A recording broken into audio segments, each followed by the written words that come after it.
So, hi guys, this is Dr. Edwards again.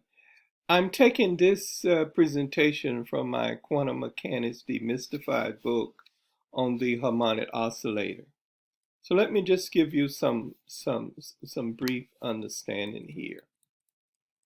Um, Somewhat similar to the infinite square wave, the harmonic oscillator is a problem that we can solve exactly in quantum mechanics.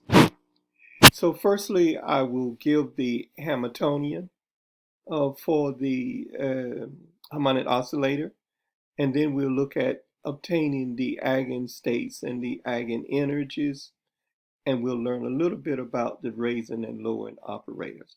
However, the raising and lowering operators are not the main focus of this presentation. The first two are the main focus here. Okay, so let me get started. So what is the harmonic oscillator? It is a single particle that is experiencing a potential energy given by V equals 1/2 kx squared, where the k is the force constant of a spring, say, that's attached to the body of mass m. And in terms of the mass and angular speed, the force constant k is equal to m omega squared, where the omega is the angular speed, which is 2 pi times the linear speed in cycles per second.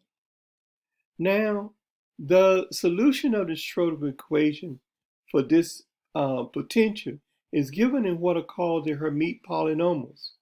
And I'll get to a little bit more about those as we get into this problem. But you will find that long before quantum mechanics was created, mathematicians had learned to solve some specific differential equations. And in solving those differential equations, the answer comes out in terms of some special functions, as we call them. And it just so happens for the harmonic oscillator, the special functions are going to be related to the Hermite polynomials.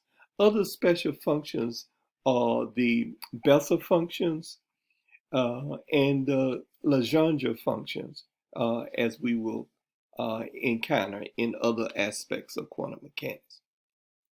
So the harmonic oscillator then, written in here in the classical way, is h equals p squared over 2m, where p is the momentum of the particle, and plus 1/2 kx squared. And so now we have this final expression for the Hamiltonian of the particle, which is effectively the energy operator. Now, if you write out P in position space, you get this expression for the Hamiltonian multiplying by psi. And you get this expression here. There's something missing here. We should have a psi in front of this quantity here as well, but that's okay.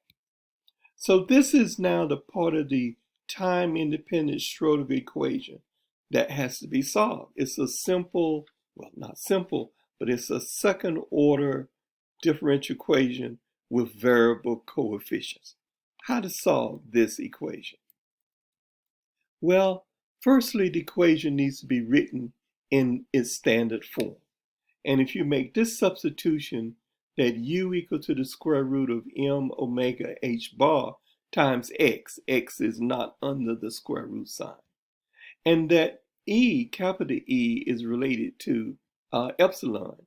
Epsilon equals to 2e over h bar omega. You get this equation here.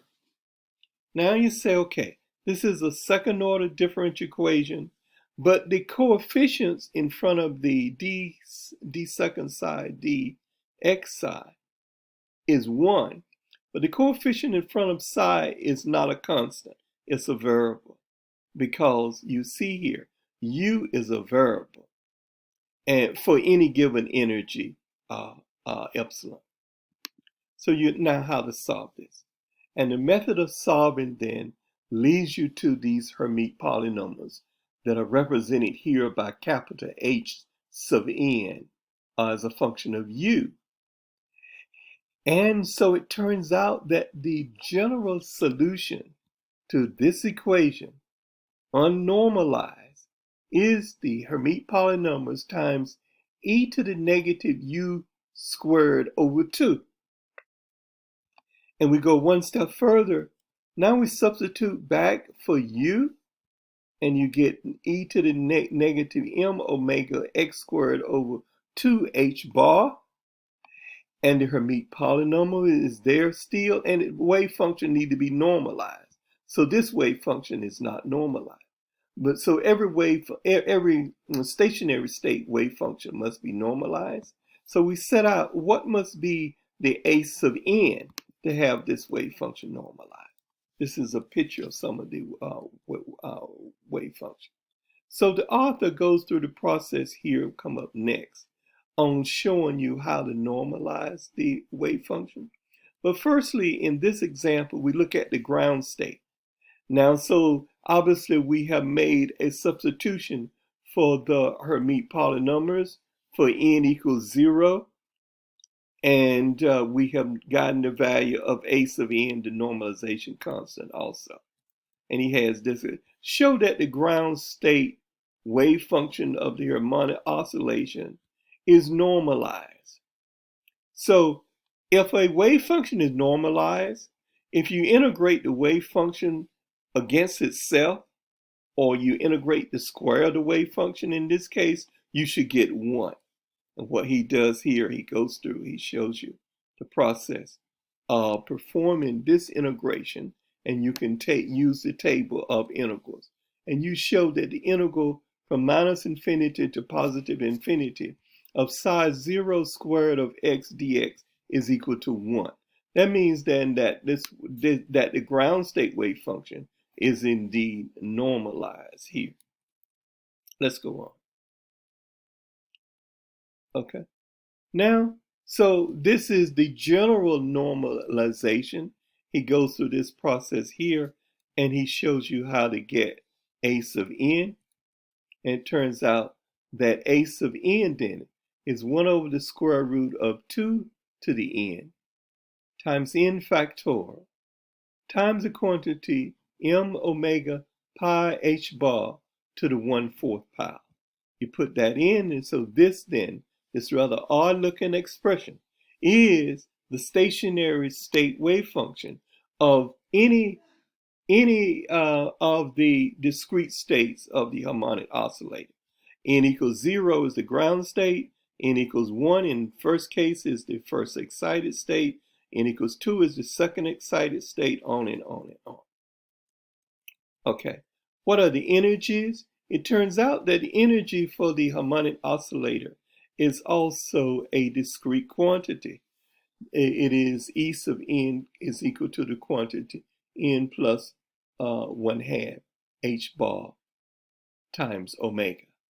This is so having obtained then this expression for the wave function and the corresponding energy, that gives you the total outcome that you can obtain for the Schrodinger equation in this particular case. This is a look at some of the particular Hermite polynomials. The ground state Hermite polynomial just equals 1. The first excited state is 2 times u. I'm sorry, yes, 2 times u, and we've given the value for u. The second excited state is 4u squared minus 2, and on and on. These quantities were known before the quantum mechanics were invented, as I say. Hermite had solved this differential equation years earlier, and therefore now we are able to realize that for the particular energy, the particular potential energy of the simple harmonic oscillator, we indeed get these Hermite polynomials as part of the solution. Okay, that's what I wanted to share with you in this situation. I'm going to now give you a few additional problems that I want you to work out with the harmonic oscillator. And that takes me to the end of this, guys, okay? Have a good day.